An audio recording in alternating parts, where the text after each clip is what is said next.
What's up, guys? Shiz here with episode 9 of Shiz's Picks, where I talk about the digital releases that I played throughout the week, my opinion of them, the difficulty, the achievement list, and all that. We're going to start with GunWorld. Now, before I start, keep in mind that this game had pretty much no budget and is only $2. Keep that in mind. Now, this game came out September 16th, and I had a review copy a couple weeks prior, and the review copy was quite buggy, so I only played it for 45 minutes an hour, and then I stopped because the game crashed. And then since the patch of day 1, I haven't had a chance to really go back to it. So I just recorded this quick and messed around with it. Now, first of all, what's cool about this game is on the bottom right, you'll see that there are different types of seeds. I've only ever had 2 different types, so I assume that you get them by beating levels and whatever. This game's so hard I haven't managed to beat a level yet. But basically, you'll plant a seed, pick up the weapon that it drops, and go on.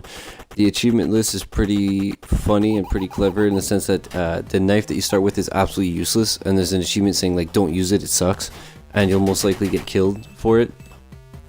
There are a couple of achievements worth like 1 gamer score and stuff like that, so even if you're not interested in the game, if you're like me and you can't stand your gamer score ending with anything other than 0 or 5, you might want to just pick this one up to fix your gamer score, because you get 1 gamer score to start the game, 1 for the knife, I believe, or it might be 10, but there's a couple of really easy and fast ones. There's some co-op achievements like play with the second player or leave the second player behind. There's also old school mode where you have to beat the entire game with no continues.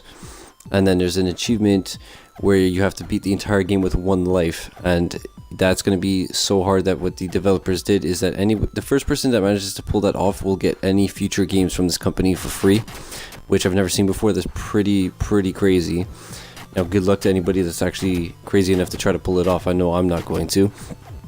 So overall, this game, I did have a little bit of fun with it while I played with it, but like I said, it was quite buggy when I played with it, and then I just didn't have time to go back to it, and it's just so damn hard that I couldn't beat a level, so I was like, okay, next. But you might want to check this one out if you're an old school fan. I'm personally a huge fan of 8-bit games, but this one is just a little too hard for me, but it is cool for $2. Next up, we have Power BMX Plus. I can't remember the last time I laughed so hard as I did yesterday when I streamed this for a couple of hours. It makes me a terrible person, but it's so funny watching this kid bust his ass all the time. But gameplay wise, it's really fun. The menus and the gameplay really remind me of Ollie Ollie Ollie, which is a skateboarding 8-bit game. This one obviously is an 8-bit and isn't skateboarding, but it's the same type of thing. Basically, how it works is you have a certain amount of levels, then you have easy, normal, and hard objectives, which are always beat the level with a certain amount of points, do a trick worth a certain amount of points, do a specific trick, and they obviously get progressively harder as do the levels. Like this one, you can see it's pretty hard to time the jumps well, because what you're gonna have to do is in the air hold A to land harder and faster and hit the ramp with enough speed to progress. Luckily, somebody in my chat told me, because I thought it was like Ollie Ollie Ollie and you had to press A right when you're about to land, so I just couldn't progress through some levels. But even when I knew that, it was quite tricky, and I'm only like 45% through the second of 5 events, and it's already, as you can see, quite difficult. But the game is a hell of a lot of fun. It's $7 or $8, I think, on sale instead of 10. And it's definitely worth it. It's a great game, really fun. The music, I'll shut up for a second. The music is amazing in this game. I love it. There's a lot of versatility to it, and all of it. I haven't heard a single song that was annoying or boring or whatever. I played for 2 or 3 hours straight and was just vibing the whole time. It was amazing. Achievement wise, the game is going to be pretty tough unless you really get a hang of the game. It's a lot of stuff that's just going to come over time, like crash 666 times or something like that. Do some amount of tricks, do like 500 objectives, stuff like that. Stuff that's going to take a while, but if you play the game enough, will come naturally.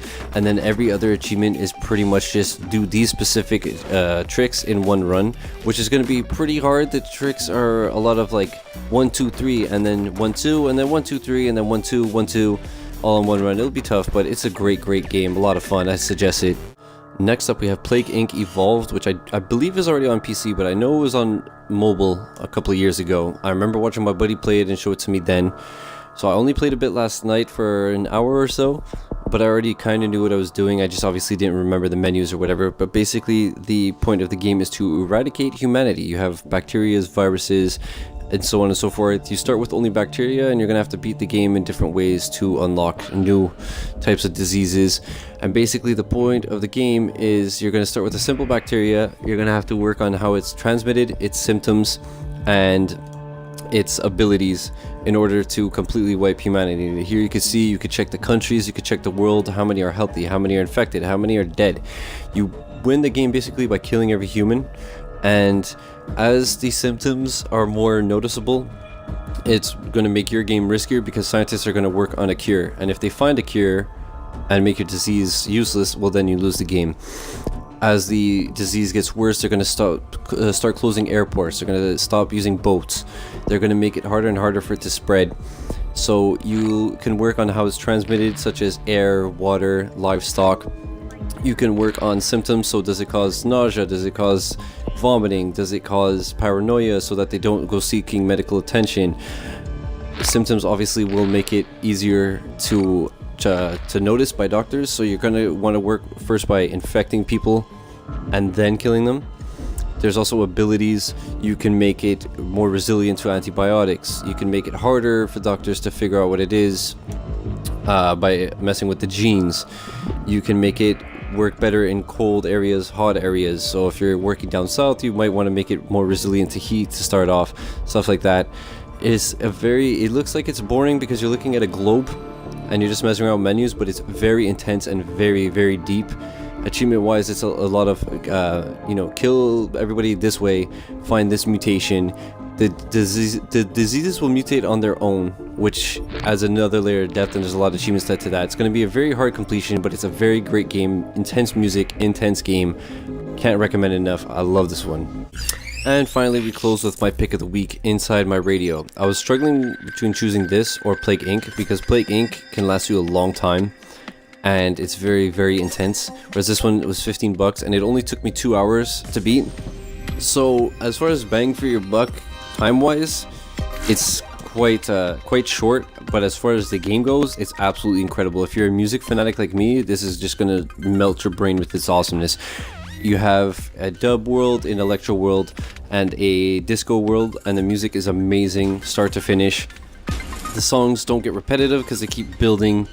So if you're screwing something up, which you won't because the game is really easy, but if ever you get stuck for some reason, you're not going to be like, oh my god, okay, I get it, boom, boom, blap, whatever. Let me shut up for a second so you can hear this.